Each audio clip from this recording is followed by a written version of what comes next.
warahmatullahi wabarakatuh. Waalaikumsalam warahmatullahi wabarakatuh. Bagaimana kabar anak-anak semuanya? Alhamdulillah.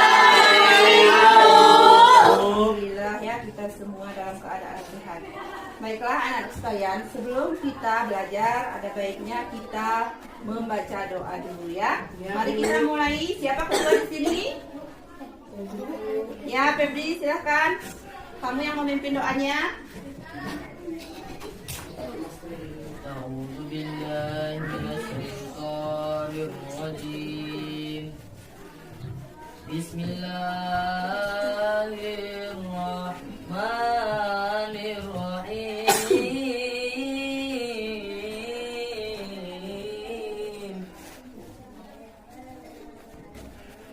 Yuk sama-sama baca. Rabbi Isra'i sadari wa yassirli amri wahlul 'uqdatam min lisani yafqahu qawli. Rabbi zidna ilman warzuqna fahman wa amalan sholihan. Amin ya rabbal alamin. Ya, bagus sekali ya. Baiklah, sebelum kita mulai pelajaran, untuk absen dulu ya. Nah, yang tidak datang saja untuk hari ini siapa nak? Dinda. Terus apa lagi? Adrian. Terus dua orang tidak datang ya. Baiklah anak sekalian, di sini kalian ibu suruh dulu bersalawat. Apa salawatnya? Selamat kepada Nabi SAW. Ya itu aja, biar semangat kita dalam melaksanakan belajar. Apa itu judul salawatnya? Jibril. Bu. Iya, mari kita mulai berselawat.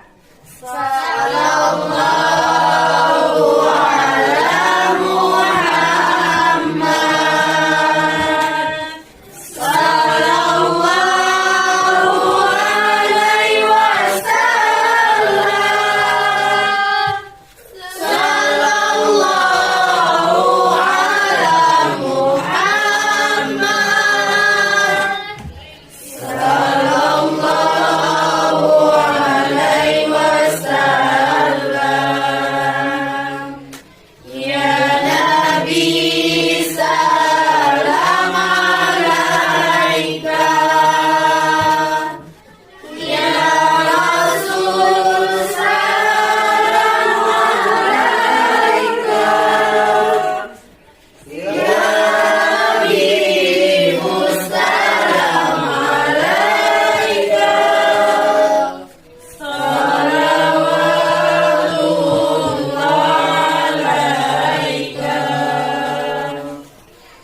Anta syamsun, anta badrun, anta nurul fawqa nuri.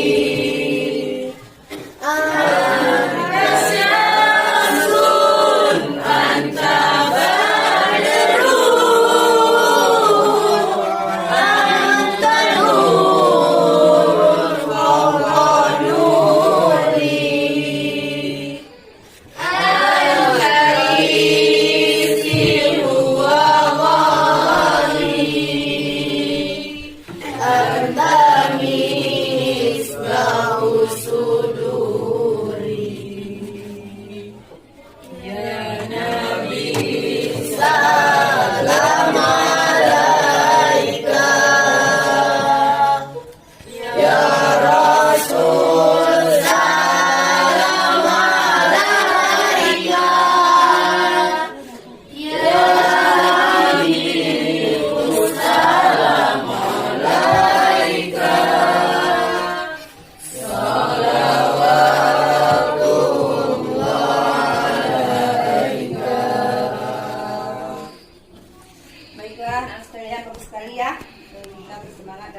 melaksanakan proses belajar mengajar. Baiklah, sebelum kita memasuki kepada materi pelajaran kita, yaitu tentang jiwa lebih tenang dengan banyak melakukan sujud. Nah, jadi terlebih dahulu kita mengetahui KI dan KD-nya, ya. KI-nya menghargai dan menghayati perilaku jujur, disiplin, tanggung jawab, peduli, santun, percaya diri dalam berinteraksi secara efektif dengan lingkungan sosial. Kemudian adapun KI ketiganya adalah memahami pengetahuan, faktual, konseptual, prosedural berdasarkan rasa ingin tahunya tentang ilmu pengetahuan teknologi, seni budaya terkait fenomena dan kejadiannya. Nah, adapun tujuan pembelajaran setelah kita mempelajari nanti materi tentang hidup lebih tenang dengan banyak melakukan sujud, peserta didik itu diharapkan dapat yang pertama ini, kita harus dapat menjelaskan pengertian sujud syukur. Yang kedua, menjelaskan ketentuan sujud syukur. Ya, yang ketiga, menjelaskan hikmah sujud syukur. Yang keempat, menjelaskan pengertian sujud sahwi. Dan kelima, menjelaskan ketentuan sujud sahwi. Yang keenam, menjelaskan hikmah sujud sahwi. Nah, kemudian kita melihat kepada indikator. Nah, kalau kita melihat indikator ini, di sini yang pertama adalah menjelaskan pengertian sujud syukur. Yang kedua, menjelaskan ketentuan sujud syukur. Ya, yang ketiga menjelaskan hikmah sujud syukur.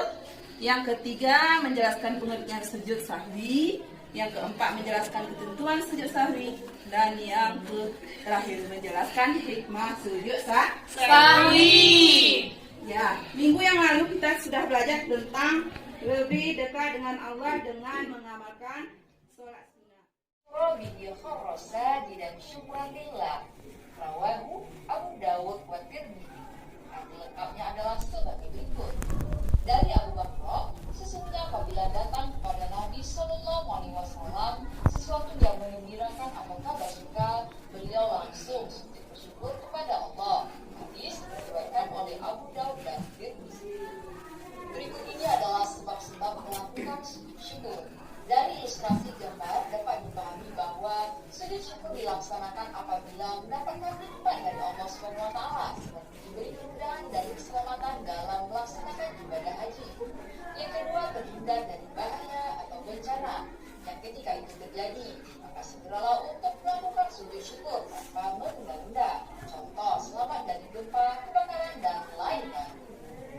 Nah, jadi kamu sudah mengerti bukan sebab kita melakukan sujud syukur. Lalu bagaimana ya cara sujud syukur itu sendiri? Yang pertama, Ya, ada yang bertanya dari kelompok lain? Silakan. Iya, silakan. Jelaskan perbedaan sujud syukur dan sujud sahwi. Sujud syukur adalah sujud yang dilakukan ketika seseorang memperoleh kenikmatan dari Allah atau telah terhindar dari bahaya. Sedangkan sujud sahwi adalah sujud yang dilakukan karena lupa atau ragu di dalam sholat. Iya, bagus sekali. Tepuk tangan untuk bagus ya. Kemudian lanjut untuk kelompok 2. Silakan mempresentasikan. Di sini kami akan menjelaskan sedikit tentang mengapa kita sebab-sebab kita melakukan sujud syukur. Jadi sebab-sebab kita melakukan sujud syukur itu terbagi menjadi dua. Yang pertama, dikarenakan kita mendapat nikmat dari Allah Subhanahu wa taala.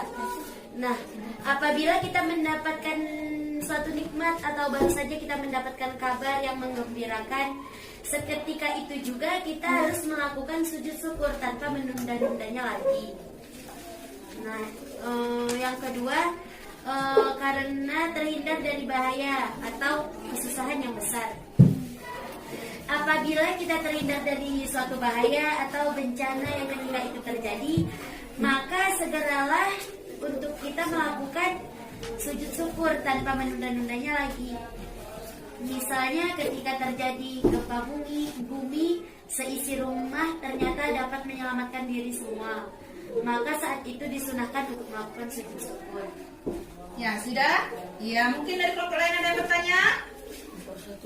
Iya, silakanlah. Bagus sekali. Mengapa kita harus melakukan sujud syukur? Karena dengan sujud syukur itu menunjukkan bahwa kita berterima kasih kepada Allah atas segala nikmat yang diberikannya dan menunjukkan rasa syukur karena kita terhindar dari bahaya. Iya, bagus sekali untuk kelompok 3 ya.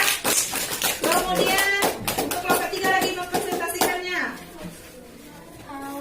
Kami dari kelompok 3 ingin menjelaskan tentang hukum sujud sahwi. Sujud sahwi adalah manusia tidak boleh berperilaku sombong dan angkuh karena manusia adalah tempat salah dan lupa.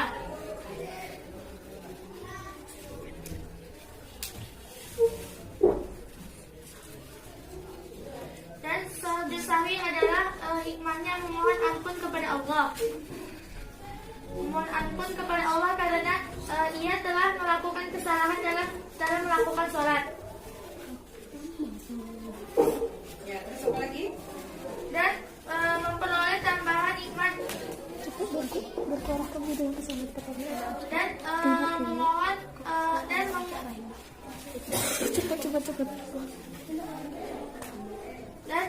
sujud sahwi juga meminta maaf karena telah melakukan kesalahan dalam melakukan sholat. Iya, sudah? Ya, mungkin dari kelompok 3.